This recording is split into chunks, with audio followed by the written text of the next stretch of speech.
আসসালামু আলাইকুম। বেকু ভাইয়ের সকল সম্মানিত দর্শকদের শুভেচ্ছা, আন্তরিকতা এবং শীতের উষ্ণ অভিনন্দন জানিয়ে সর্বশেষ এই ভিডিও ক্লিপটি দেখানোর চেষ্টা করতেছি।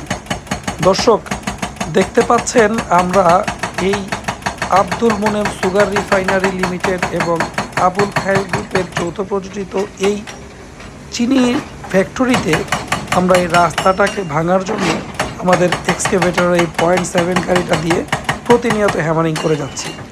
দর্শক, হ্যামারিংকৃত এই জায়গাটা, এই রাস্তাটা মূলত গ্রানাইট পাথর, ক্লিংকার এবং উচ্চমাত্রার সিমেন্ট সাথে কেমিক্যালাইজ, ফলে এখান থেকে নিঃসৃত পাথরগুলো কিন্তু পাথরখণ্ডের চেয়েও অনেক বেশি শক্ত, শক্তিশালী, দৃঢ়।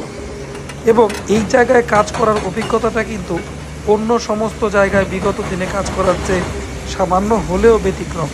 কারণ এখানকার পাথর বা এখানকার যে গ্রানাইট পাথরের স্তূপ, এটা কিন্তু সত্যিই অনেক অনেক দুর্দান্ত, শক্ত, মজবুত এবং অবিশ্বাস্য রকমের দৃঢ়।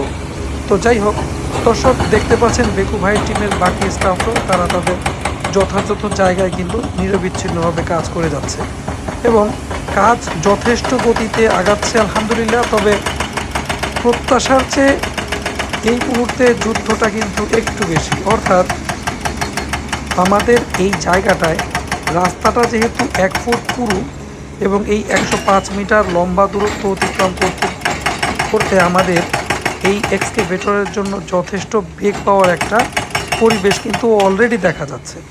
কারণ এত শক্ত গ্রানাইট পাথরের পুরু স্তর, এটা এত সহজে ভাঙার নয়।